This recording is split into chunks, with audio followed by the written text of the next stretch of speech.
Hello students, welcome to Nutan educational classes. इस video में हम करेंगे चैप्टर 5 लाइन्स एंड एंगल की एक्सरसाइज 5.1 का क्वेश्चन नंबर 12। क्वेश्चन नंबर 12 है find the values of the angles X Y Z in each of the following. ये हमें दो फिगर्स दी गई हैं, इसमें जो अननोन वैल्यूज़ हमें एक्स वाई जेड की फाइंड आउट करनी है।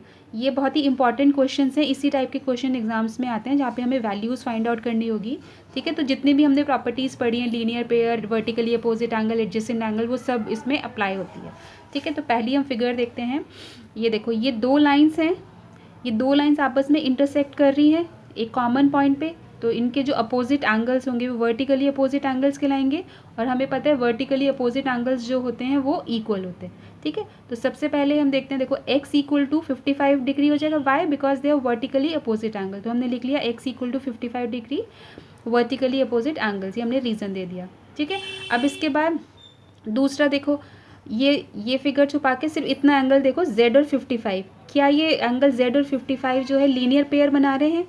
ठीक है, वाई लीनियर पेयर हमने पढ़ा है। लीनियर पेयर कब बनता है? जब एक कॉमन वर्टेक्स होती है दो एंगल्स की, एक कॉमन आर्म होती है, और जो नॉन कॉमन आर्म्स होती है वो अपोजिट साइड लाई करती है। तो they make the sum of their angles is 180 degree. तो z प्लस 55 डिग्री क्या हो जाएगा? z plus 55 degree will be equal to 180 degree. इसका भी रीज़न लिख देते हैं, why? Because they are linear pair. Okay, इस टाइप के क्वेश्चन को सॉल्व करने के लिए आपको प्रॉपर्टीज़ का आना बहुत ज़रूरी है। अगर प्रॉपर्टीज़ नहीं पता होंगी तो ये क्वेश्चन सॉल्व नहीं हो पाएंगे। ठीक है, अब यहाँ से हम z की वैल्यू निकालेंगे। z equal to 180 degree minus 55 degree. Okay, 180 degree minus 55 degree will be 125 degree. तो z की वैल्यू पता चल गई, x की हमें पता है। अब कौन सी वैल्यू बची? y। अब यहाँ देखो z इक्वल टू वाई होगा। Why? Because they are also vertically opposite angle. तो हम लिख लेते हैं z is equal to y which is equal to 125 degree. Why? Because they are vertically opposite angles. ठीक है, तो अब हमें तीनों जो अननोन वैल्यूज़ हैं उसकी हमें वैल्यूज़ पता चल गई। तो x equal to 55 degree, y equal to 125 degree and z is equal to 125 degree. तो इस तरीके से ये क्वेश्चन सॉल्व होगा। नेक्स्ट पार्ट करते हैं। सेकंड पार्ट है, ये x, y और z इन तीनों की हमें वैल्यूज़ फाइंड आउट करनी है। ठीक है, तो देखते हैं इसमें सबसे पहला एंगल्स हम ये वाला देखते हैं, सिर्फ ऊपर वाला। ठीक है, नीचे वाले को आप भूल जाओ। ऊपर वाला एंगल क्या होगा? 40 degree plus x degree plus 25 degree equal to 180 degree. अब क्यों होगा ये 180 डिग्री? देखो, कोई भी अगर स्ट्रेट लाइन होती है, ओके, स्ट्रेट लाइन मीन्स कि 180 डिग्री एंगल एक बना रही है। ठीक है, इसमें कितने भी आप एंगल्स अंदर ड्रॉ कर लो, तो ये जो सारे एंगल्स का जो सम होगा वो 180 डिग्री होगा। Why? Because they all are lying on the straight path. तो फर्स्ट स्टेप में हम करते हैं 40 degree plus x plus 25 degree equal to 180 degree. इसका हम रीज़न देंगे angles on straight path.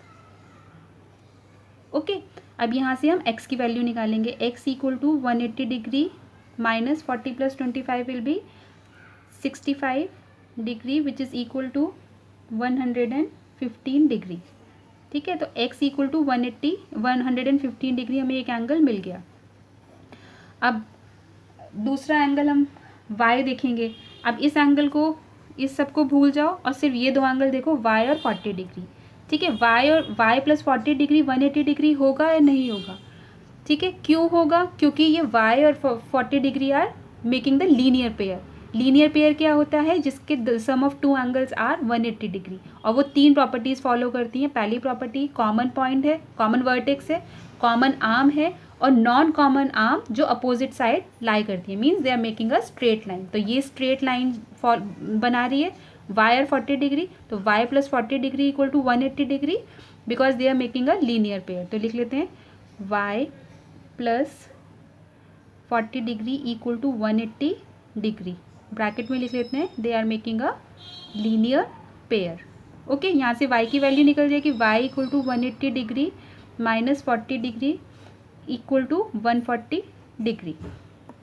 Okay, अब क्या बचा हमारा, z बचा। अब z को ऊपर वाला एंगल बिल्कुल भूल जाओ, ऊपर वाला, नीचे देखो क्या y और z जो है ये भी लीनियर पेयर बना रहे हैं। ठीक है, लीनियर पेयर के लिए वही चीज़ देखेंगे, कॉमन वर्टेक्स है, कॉमन नाम है, और जो नॉन कॉमन नाम है वो अपोजिट साइड लाइक कर रही है। That means y plus z will be 180 degree because they are making a linear pair. तो लिख लेते हैं y plus z is equal to 180 degree because they are making a linear pair. हमें bracket में reason देना बहुत ज़रूरी होता है, ऐसे ही नहीं लिख सकते कि हाँ ये दो एंगल्स हैं 180 डिग्री हैं, ये दो एंगल्स हैं 190 डिग्री। हमें रीज़न भी बताना होगा क्यों ये 180 डिग्री है। ठीक है, तो इसमें हमें y की वैल्यू पता थी, ऊपर से लिख लेंगे 140 degree plus z equal to 180 degree. तो यहाँ से निकल जाएगी z की वैल्यू 180 डिग्री, ये राइट हैंड साइड में चला जाएगा, माइनस 140 डिग्री हो जाएगा। 180 degree minus 140 degree will be 40 degree. Okay, तो हमें यहाँ पे तीनों वैल्यूज़ पता चल गई, x equal to 150 degree, y equal to 140 degree and z is equal to 40 degree. इस तरीके से ये क्वेश्चन सॉल्व होगा, और इसी टाइप के क्वेश्चंस जो होते हैं वो एग्जाम्स में आते हैं, बहुत इंपॉर्टेंट होते हैं। नेक्स्ट करते हैं क्वेश्चन नंबर 13 है fill in the blanks. First part देखते हैं, if two angles are complementary then the sum of their measures is, बहुत ही ईजी है, दो कॉम्प्लीमेंट एंगल का सम क्या होता है 90 डिग्री। सेकेंड है, if two angles are supplementary then the sum of their measure is 180 degree. दो सप्लीमेंट्री एंगल्स का सम 180 डिग्री होता है। थर्ड है, two angles forming a linear pair are, अगर दो एंगल्स जो हैं वो लीनियर पेयर फॉर्म कर रहे हैं, ठीक है, लीनियर पेयर एक फॉर्म कर रहे हैं, तो वो दो एंगल्स क्या होंगे, they are supplementary angles. Supplementary angles side में 180 डिग्री बनाते हैं, सप्लीमेंट्री एंगल भी 180 डिग्री बनाएगा, और जो लीनियर पेयर है वो भी 180 डिग्री एंगल बनाता है। नेक्स्ट है, if two adjacent angles are supplementary then they form a, अगर दो एंगल्स जो हैं, दो एंगल सप्लीमेंट्री एंगल्स हैं, मीन्स कि वो दोनों क्या बना रहे हैं, सप्लीमेंट्री एंगल्स हैं, दोनों एंगल का सम 180 डिग्री हुआ, तो वो क्या होंगे, they form a linear pair. तो ये ये वाला पार्ट, थर्ड पार्ट और फोर्थ पार्ट है, ये दोनों एक दूसरे के वाइस वर्सा हैं, they form a linear pair. Next है, if two lines intersect at a point then vertically opposite angles are, दो लाइंस अगर हैं वो आपस में इंटरसेक्ट कर रही हैं एक पॉइंट पे, तो वो क्या बनाएंगे, अपोजिट एंगल्स बनाते हैं। तो दो अपोजिट एंगल्स क्या होते हैं, वर्टिकली अपोजिट एंगल्स बनाएंगे, वो एंगल्स क्या होंगे, वो एंगल्स इक्वल होंगे। तो then the vertically opposite angles are always equal.